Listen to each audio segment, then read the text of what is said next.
Welcome back. Today we're going to take a look at the top 60 cryptocurrencies by market cap. We're going to start with Trump, followed by BONK, WLD, FLR, IP, FAL, FED, KCS, and anyway with Sky, basically Maker at number 60. Let's get straight into it. Trump against USD. So here we are for Trump. To be honest, Trump doesn't really look that good.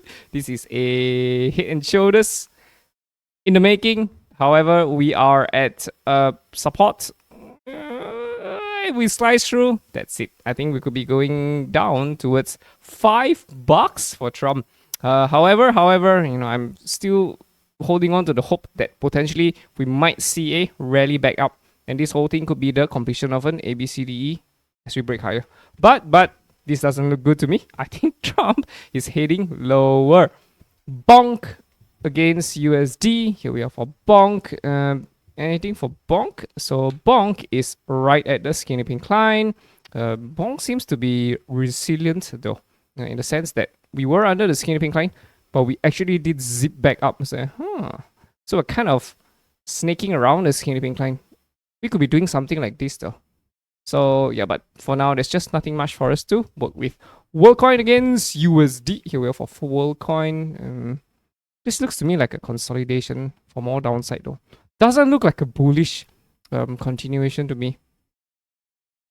Again, doesn't really look that good. I would preach caution with WorldCoin. Okay, FLR, which is Flare, looks pretty good. Why? Because Flare is in a very nice squeeze. Quite nice though, but we're kind of high right now. The basic rule of investing is to buy low, sell high. So we're gonna have to wait at least for it to drop to like sub 2 cents right now at 2.395. Sure, we could explode from here, but we would prefer it if it drop under the skinny pink line first before making any moves. But should we break the highs here, let's say we break this high, we'll be looking for retraces for entries. Even if you were to break this high, same thing, we wait for the retrace. If we do not break out this high and we stay above the skinny pink line, consolidate, this would be great. But yeah, that's Flare for you. Nothing much at the moment. IP against USD. Guess if for IP, right, doesn't really look that good. Why? Because I feel like IP could be coming back down for a wave C. I think this is the completion of a 1, 2, 3, 4, 5. That's it. I think we're coming back down.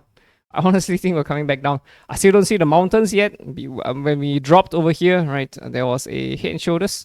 Right, we don't see it yet. I think there could be some shenanigans here and there, but I suspect that a bearish reversal is not too far away for IP. Filecoin is still very disappointing. It's still looking pretty bearish. We're under the skinny pink line. We're still getting lower highs, lower highs, lower highs, lower highs, lower highs, lower highs, lower highs.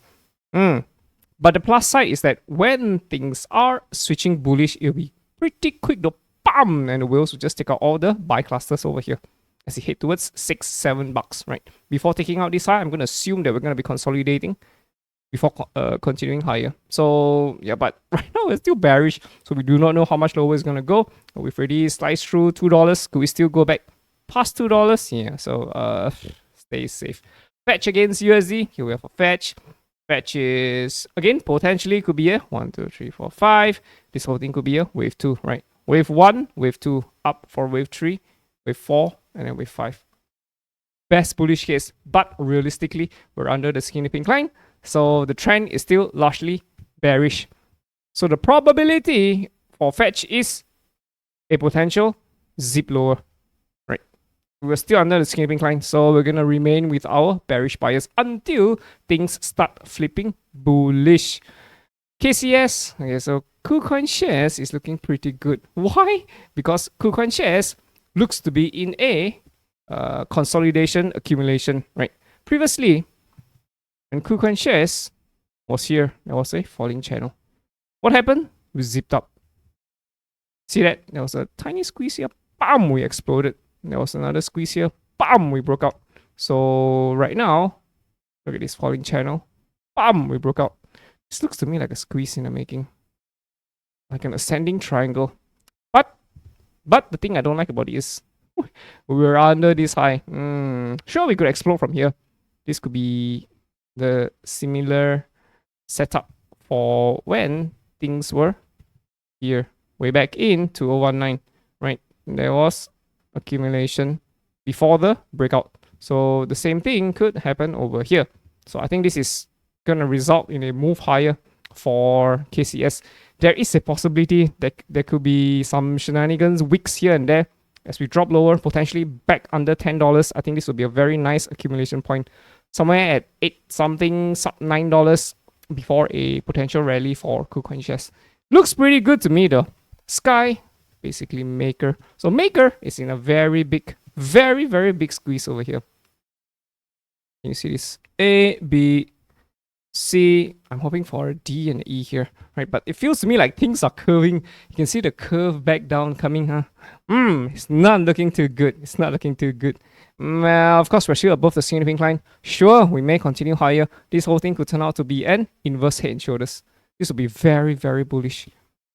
Should the rally come back up for Maker, right? If we break under the significant line, I'll be expecting 1,002 for Maker. So yeah, it's not looking too good to me. Not at this point of time. It looks like it's curving back down. So stay safe. Alright, boys and girls. Hope you guys enjoyed it. See you in the next one. Ta-da!